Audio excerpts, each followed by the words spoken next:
everybody, welcome to the very first edition of what we've called Us Two Watch Him. I'm Jonny Rose, and this man here, don't know what side he's going to be on the screen, so I'll just point all sorts of ways.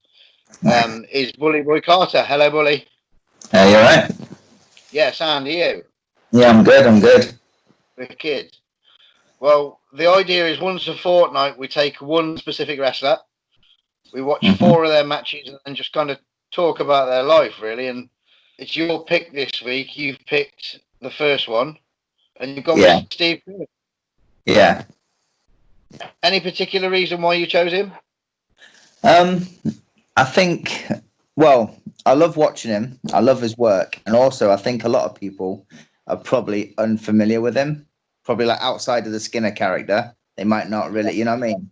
So I thought one of the matches I've chose is a Skinner match, but the other 3 are, like as Steve Keirn kind of thing. And like I say, not many people will be familiar with him, so I thought it'd be a bit different. They might not put the two together that Steve Keirn is even Skinner. So yeah, because I didn't find out for years really until I Googled it. I was shocked, real shocked. Well, Steve Keirn is Stephen Paul Keirn, born on the 10th of September 1951 in Tampa, Florida. I remember reading years ago that he broke in and, kind of knew Dick Slater from school. All right, and Mike Graham. So, like the Minneapolis boys. Yeah. Rude and Flair. Rude and Hennig and Smash and Nikita Koloff on there and Fucking Animal. Yeah. John Nord. That there was that little crew that kind of seemed like the same kind of thing happened with these 3. All right. Famous for Skinner. He was trained by the Briscoes, Terry and Dory, Eddie Graham, and Hiro Matsuda. That's that's about as good a training as you're going to get. All different styles as well, Yeah. You've got the Briscoes and Dory, who are mat wrestlers. Eddie Graham, who would have taught him some office stuff as well. Hiro Matsuda, just hard as nails, and Terry Funk's just fucking crazy. His debut was 1972. Right. He spent the first 10 years pretty much in Florida, but mainly as a tag team. And then, he had his first championship win, first major championship win, 81 time as a singles wrestler, that is, when he was the NWA junior champion. Right. With each other senior. And then he spent the next 10 years, after his 10 in Florida, the next 10 years were kind of around Memphis, really. 84, he became the Fabulous Ones with Stan Lane. They won the Southwest Championship first, and they won those in Australia. What year did he form the tag team then with Stan Lane? What year was that at? It doesn't say so much on Wikipedia, but the championships came in 84, so it would have been shortly before, wouldn't it? Right, yeah, because there was literally fucking 25 different championships that they won. Right. 91, 93 was Skinner. 1, 2, 4 pay-per-view appearances as Skinner. Tuesday in Texas versus your mate Brett. That's the one, yeah. 92 Rumble. He was in there for 2 minutes and 13 seconds and eliminated by Rick Martel. All right. WrestleMania 8 versus Owen Hart. That was a quick one as well, wasn't it? That match. Yeah. One before last, that wasn't it? Yeah, it was literally seconds, wasn't it? If I remember rightly. They must have just got a load of time out of it, surely. They couldn't have, someone must have gone over beforehand. 93 Rumble, he was in for 3 minutes and 5, eliminated by Mr. Perfect, so a bit longer in that end. And then he was the doink of the WrestleMania 9 with the crush, the 2 doinks. Yeah, that was and Steve Keirn. Yeah. But then he left in April of 93, so it wasn't really there long as a doink. No, he weren't, was he? No. Went to WCW after that and joined Bobby Eaton as Bad Attitude. Mm-hmm. And that kind of was towards the end of his actual in-ring wrestling career. The rest has kind of been training, really. You know, he's had a training school since the late 80s in Florida. And then the WWE sort of developmental was his FCW between 2007 and 2012 until it became NXT. It says on Wikipedia that he was influential in the careers of Mike Awesome, Dennis Right. Knight of Godwin fame, Yeah. DDP, Dustin Rhodes, and several others. So, All right. you know, fair few have passed through the school. Yeah. We watched 4 matches apiece of this gentleman. Yeah. Who did? What was your first? What did you watch first? Well, I think I've got them in order, but one of them I don't know the year. So basically, the first match I've got is from '84, and it's from Memphis, and it's against the Moondogs, the Fabulous Ones against the Moondogs from '84. In Mid-South Coliseum. Yeah, I believe so. I The big white fucking bouncy ring. think it could be that one. Yeah, yeah. What did you make of that bad boy? I enjoyed it, and like I was thinking, because it started like real, like hot, like they just got in and just went at it, and in fact, it was a no DQ match. It was weird actually. It was quite a weird kind of like concept because it was a like no disqualification match, but you could get counted out because the actual ending of it really confused the fuck out of me because I thought it was like a possibly like to end a feud or something. You know, they got the no DQ and stuff and beating the shit out of each other with everything they've got. And then right at the end, like they get counted out. Like the fucking the Moondogs get counted out because they basically retreat to the back and they're like, fuck this. And then like that's the end, like that's how the match ended. But like it was weird because I thought it was like the end of a feud, like to say or something. But you know, with the beating the shit out of each other with all the weapons they got, and So it was like you can do whatever you want as long as you're in the ring doing it.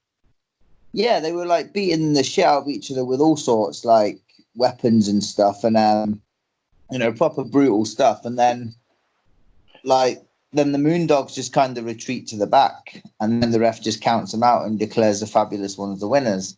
So I guess it wasn't to like end the rivalry or whatever. It's just the way it was positioned. It looked like it was like, you know.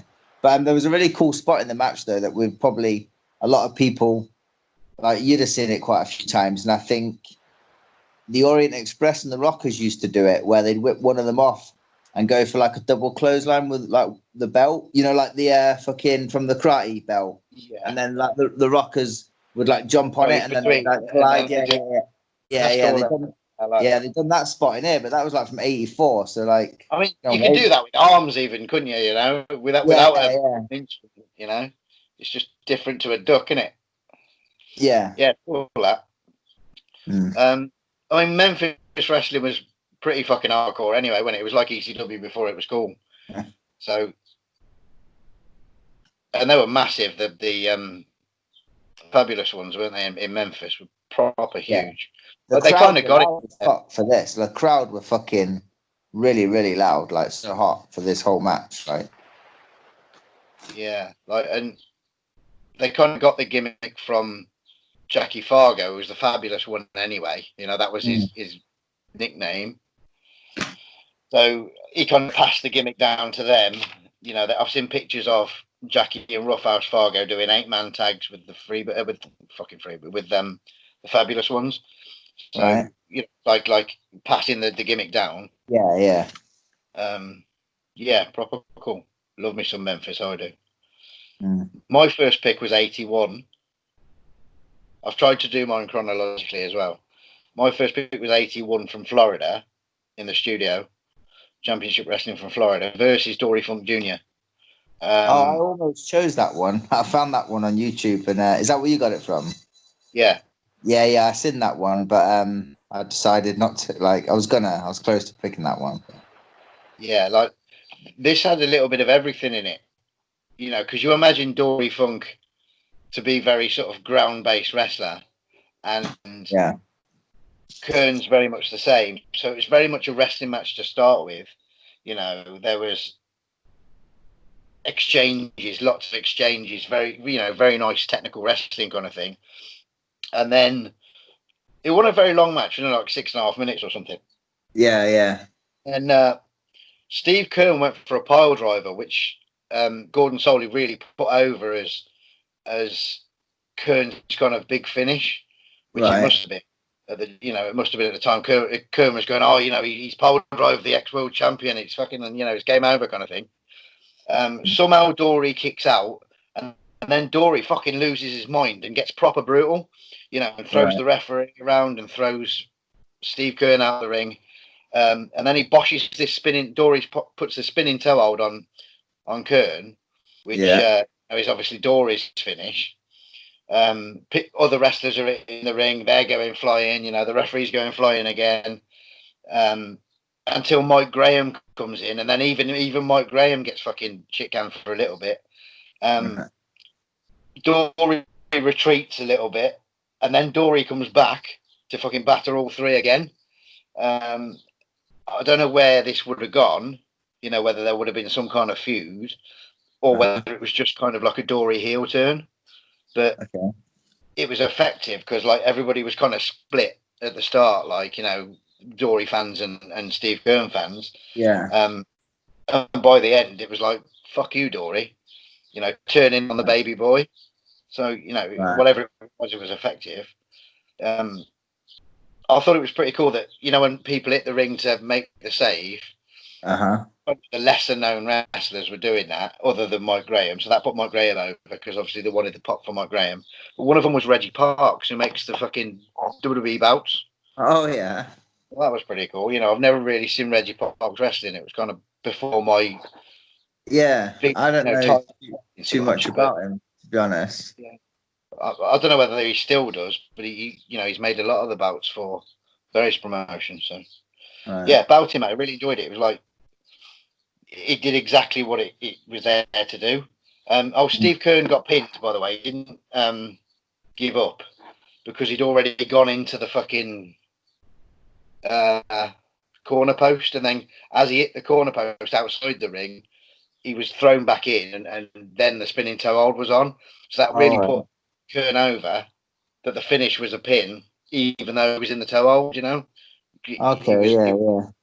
By default kind of thing. Good. What do you have next? The next one I've got from 91, Steve Keirn against Steve Austin from USWA. I've got the very same. Yeah. That was my last one. That was the most recent one I watched. Oh, is it? Yeah. Again from the studio in Memphis. Yeah. Yeah.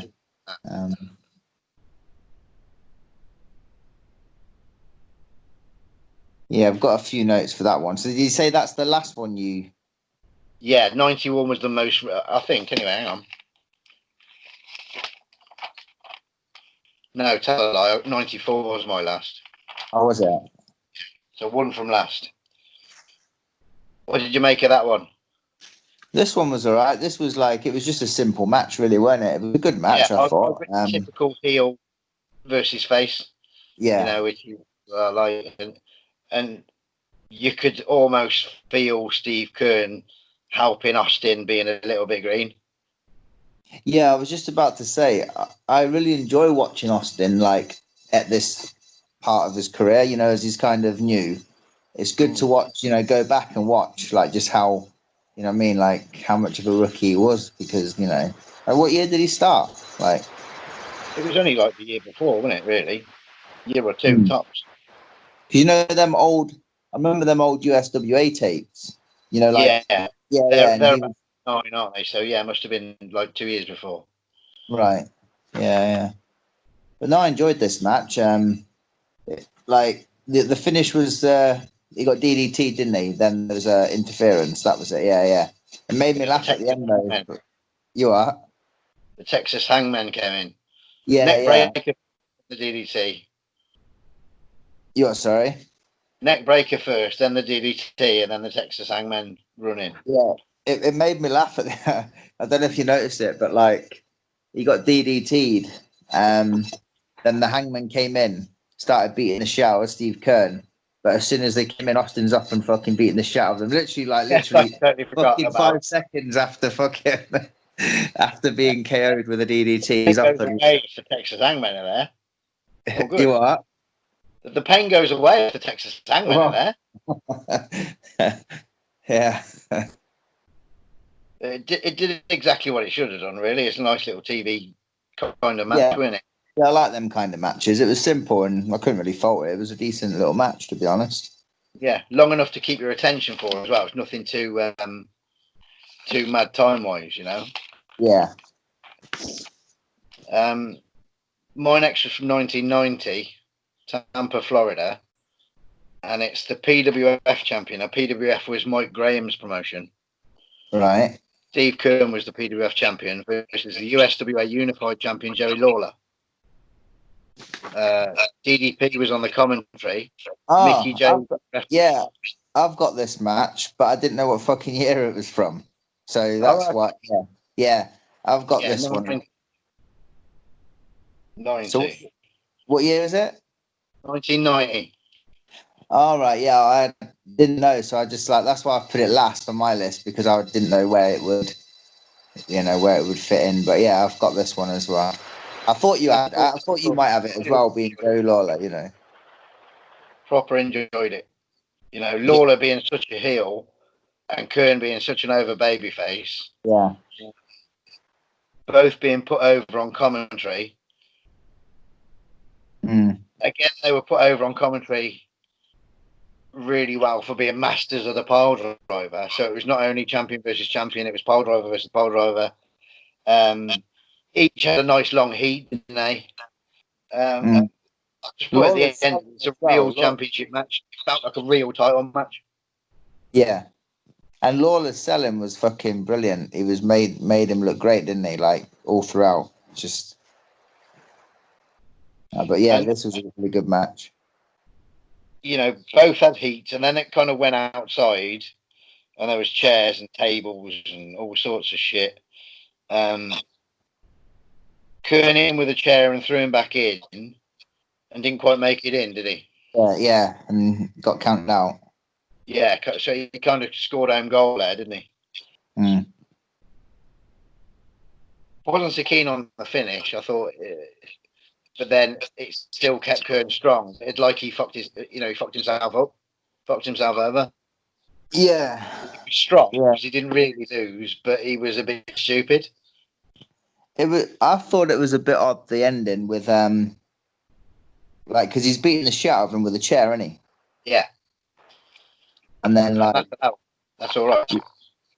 Yeah, and then just rolls him in, and I don't know. Just thought that I don't know. It was just a bit odd to me. The match itself was fucking good though. Like I really enjoyed the match. Yeah. The match was belting. It's just the finish that I couldn't quite get my head around. It was hard to tell about the crowd as well. There wasn't that many there. They were loud as fuck though. They were so loud. Really, really throughout. But it just looked like the crowd was I don't know. PWF as a promotion was cracking. They had a lot of. They had Larry Zbyszko, the AWA champion at the time, in there as well. All right. Other periods, Kendall Windham, Dusty was there in '89, just before he went to WWF. Oh, was he? Typhoon was Big Steel Man. Dick Slater was a regular. Bam Bam Bigelow. It was on late night ITV for a while. I've still got some tapes of it. Good stuff. Terry Funk and Dusty had a big feud there. I really proper enjoyed that. All right. Yeah, PWF's wicked. Really good. What was your third one? So yes, we've done the fabulous ones within the Austin one. Yeah, the third one I've got. You'll love this one. Skinner versus the Hitman, but it's not from Tuesday in Texas. You see, I thought it was when I like put it on my watch later videos on YouTube, I looked at the date and I thought, yeah, it's got to be that one. But apparently, because Tuesday in Texas was just after Survivor Series, wasn't it? Yeah. This match took place a week, maybe a few weeks before Survivor Series. It was November, so it was like. So I don't know if this would have been like a bit of a trial run. I don't know, but yeah. Yeah, trial run and a filler for TV, I suppose, at a later date. But yeah, I thought I chose the Texas one, but I hadn't, so I ended up watching this one instead. So yeah, this is from '91, November '91. Was it? It was. I really enjoyed the Tuesday in Texas one. I thought it was really good. Yeah, I did as well, and I watched it not that long ago. I don't remember like too much about it. Like he went over with a sharpshooter in that one, didn't he? I guess. I think he did. And then yeah, he did in this one. This was just a basic match as well. Brett worked the arm throughout, and you know, for the start of the match, and then later on ended up beating him with a sharpshooter. But it was a simple match. But I really like the Skinner character as well. Like I know a lot of people kind of shit on it a bit, like, you know, but it's funny because I remember watching a shoot interview with Steve Keirn once, and they asked him like what he preferred to do, and he actually says he preferred Skinner, believe it or not. He said that it was a lot easier. He said he didn't have to fucking look after his appearance. He could just turn up and just throw on some fucking shitty old, you know, whatever he wore, and just go out and do the job. And but he said as the fabulous ones, he was fucking getting his shit ready for hours before a match and stuff. Said it was a lot more relaxed. And he actually preferred the Skinner like character, which I was quite surprised at. And the money was going to be a lot better. The what? You know, and the money was going to be a lot better as well. Yeah, I think he mentioned that as well, to be honest. So. Yeah. And probably shorter matches. Yeah, because Skinner never went time. No, like looking at Skinner matches on YouTube, they're all like less than 10 minutes, I think. Yeah. They're all pretty short matches. I think the Brett one was maybe 9 minutes or maybe just over the 10-minute, 11-minute or something. But yeah, they're all pretty short, to be honest. Wicked. Would you say it was as good as or not compared to the Tuesday in Texas? I don't think it was all that different. I don't think it was like the same match that they'd done, but it was, I don't know. I mean, probably not, because I just remember really enjoying the Tuesday in Texas one, like a lot. Like, you know what I mean? Watching it thinking this is fucking better than people probably give it credit for. This one I enjoyed as well, but yeah, probably not as much. Not as much. But I couldn't fault it though. It's still decent. Like, you know? What is my last one now? Because we've had two the same thing. Yeah. It's from the Catch Wrestling Association. I don't know whether it's Austria or Germany because they did both. Right. 1994. The video off YouTube is from Wrestler, the Welsh TV show on S4C. Oh yeah. Orig Williams and Bryn Fond do the commentary for in Welsh. Right. Okay. But it's from either Germany or Austria. This really shows off that Steve Keirn can go different styles. You know, he was Doink, by the way. Steve Keirn as Doink versus Philly. All right. Absolute bout. I proper love it. Yeah. It's got everything, quite literally everything in it. Proper, like, nice technical wrestling at the start. Then, you know, there's a load of heat both ways, and then fucking it shits the fan, and they're outside the ring into tables and all sorts. But we kind of knew that from the start, from Steve Keirn wrestling Dory that I watched, and then, you know, there's things on YouTube of him with Bob Orton, and, you know, like proper wrestling matches, and then there's like the one that you saw with the Moondogs, you know, so every style is doable, you know, and then there's the gimmick of Steve Keirn and the villainy of Bad Attitude with Bobby Eaton and the baby faceness of how he was in Florida in general. You know, there's not a lot Steve Keirn can't do. No, Which I there's guess not enough. made him a good trainer as well, right? Yeah, I was gonna say as well, like he's such a like, as a worker, he just looks like just such a good worker. Like because everything he'd done as well. And I always thought like the key of a good worker as well is if you can do like different gimmicks and different things, and not have people realize who it is. You know what I mean? Yeah. Like so Versatile. different. Yeah, absolutely. Like totally different. You could put a mask on him and you wouldn't know it's him. Like Bill Eadie's the same way with his like Demolition and the Superstar and that. Like you just the way he moves, his mannerisms are all different, and it's good. Then Kern is brilliant at that. Like no matter what he done, he like kind of basically took you into that character. You just knew that it was different from everything else that he'd done. The finish of this Doink and Finlay one was there was like loads outside the ring. Sorry, just before that, there was really a great deal of very technical pin attempts. Like proper, almost amateur wrestling pin attempts, like shooting the arm round and like hooking a leg here and there. And then the shit went on outside the ring. In goes Finlay, sleeper on Finlay, chin breaker, like when it just Finlay dropped to his arse, fucking chin boom. And then Finlay with the tombstone, which was like his big finish at the time. Right, okay. Cracking, can't fault it anyway. Other than the Welsh commentary, but what you do. But about it, like so that's on YouTube. All 4 of the matches I watched about in like proper enjoyed them. You've still got one more in you? No, I don't think so. I've got the fabulous ones, Austin's one, and then we done one the same, didn't we? The Jerry Lawler one. Then obviously the Brett one. So that's 4, isn't it? Oh yeah. I've got a list of the championships, right? That he won. Right. Check these bad boys out. 5 times Florida heavyweight champion, 12 times NWA Florida tag team champion, right? But check out the partners. 9 times with Mike Graham.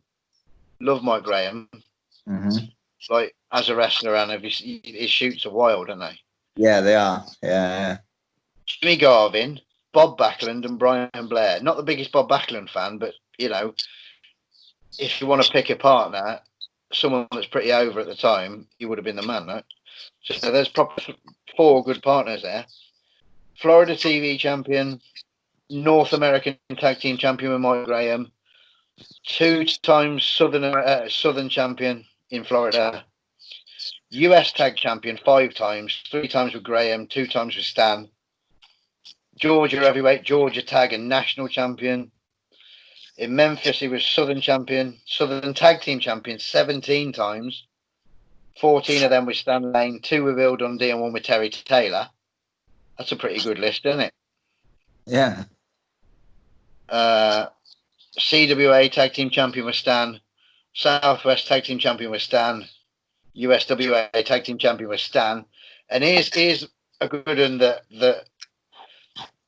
Pro Wrestling Illustrated did like a top 500 wrestlers of the past. Like they have their top 500 every year. Yeah. They did one of like a whole decade kind of thing. And he was 132nd in that of the top 500 of, I'm guessing it was the 80s. Yeah. So, that's pretty high. So he's held in quite high regard, isn't he? Yeah. Definitely. Considering the names that would have been about that period, 132 is pretty good out of 500. Yeah, it is. Yeah, I think he is like held high among like old school type wrestlers and fans like us and stuff. It's just like I guess newer generation won't really have a clue who he is. So I think to the older people, I think a lot of people do appreciate it. Other than his brief period in Georgia, yeah, 10 years in Florida and 10 years in Memphis, pretty much. So they're long periods of time in territories, aren't they? Normally they ship them out in no time. Yeah. He was clearly, doing something right and seen as a keeper. Yeah, and I mean that's a lot of belts, like a lot of titles he won as well. Like fucking hell, like just for Stan Lane alone, 1, 2, 3, 14. Fucking hundreds. It'd be hard to find someone that's won as many titles as that. Like really, anywhere. 19 tag titles with Stan Lane alone. Yeah, that's crazy, isn't it? That's Yeah. a lot of championships. How long was his career for? You know, like debut to 72 to 01. Bear in mind, though, after kind of 94, he wasn't really wrestling a great deal. right. Yeah, I've seen videos of him in Music City Wrestling, but they were kind of like reunion shows in Nashville kind of thing, so not like a full-time wrestling. He would have been training, but not full-time wrestling. So he was still involved in the training until 2012. All right. Yeah. So, you know, fair old time, 72 to 12. 40 years, isn't it? You know, involved in some fashion. Yeah. No. Can't fault that. Yeah. I'm interviewing Bad News Ben tonight for what's going to go on tomorrow. Yeah. We're doing the review of King of the Ring 93 next week, aren't we? Oh, yeah. Yeah. Which was the first King of the Ring on Yeah. pay-per-view. Yeah. First pay-per-view one, yeah. Yeah. And then the following Thursday, we'll do this about someone again, isn't it? Yeah. So I'm gonna pick. I've been torn between like two for the last week. Right. And I'm gonna pick Hercules. Oh yeah. I like Hercules, some to be honest. Hernandez. Yeah, yeah. Pick for next week. No, the fortnight. Yeah. That'll be a good one. Steve Keirn's a winner. That's what we're saying. Anyone that hasn't seen Steve Keirn needs to check out Steve Keirn. He's very good, like very good. And people do need to like check it if they're unfamiliar with his work. He's certainly someone that I'd recommend, like watching. And I don't think as someone that's looking to learn wrestling things or have a look at something and think, oh, I might give that a try. I said before about the styles. There's not a lot of styles that he doesn't do, So after 3 or 4 matches, you're going to find something that's your style. Yeah, like all his gimmicks were different as well, weren't they? Like everything he'd done, like everything was totally different from the other, from previous.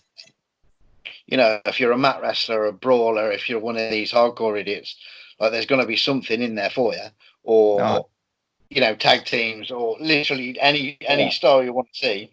Especially tag teams as well, because I only chose one like tag match out of the 4, but like his tag stuff was phenomenal, like with Stan Lane, like really, really good. So if you are into like if it's tag stuff you want to watch, the Fabulous ones are definitely like up there as well.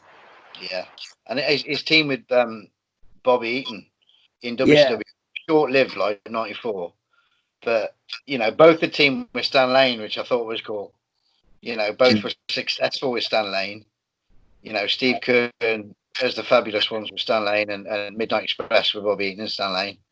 But when Bobby and Steve Keirn together were almost a forgotten tag team. It's a shame that nothing was done with them, but I suppose they're kind of in the twilight of their wrestling careers at that point. But yeah, what year was that? You say 94? 94. Yeah. Just for literally 6 months. It was in 94 was when I first had Sky. So we had DNSF, the German sports channel. Yeah. And that's when I first saw Bad Attitude. Okay. And I didn't recognise Skinner as Skinner. No. Recognised Bobby Eaton. I just thought it was Bobby Eaton with another dude. But he fucking grew his hair quick. I know that because he's got right long hair, Steve Keirn, when he's in Bad Attitude. Right. Okay. And Skinner's hair wasn't that long. So in a matter of months. Or well, surely he would have had to have cut it off for the clout one as well, right? So I don't know what he was taking to make his hair grow, but I need some of it. Some fucking miracle grow, that is, isn't it? I'm getting me some of that shit. Get in touch with Steve Keirn about his hair growth. Yeah.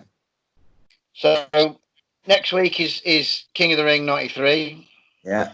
The week after, 4 matches of Hercules. Yeah. Bouter.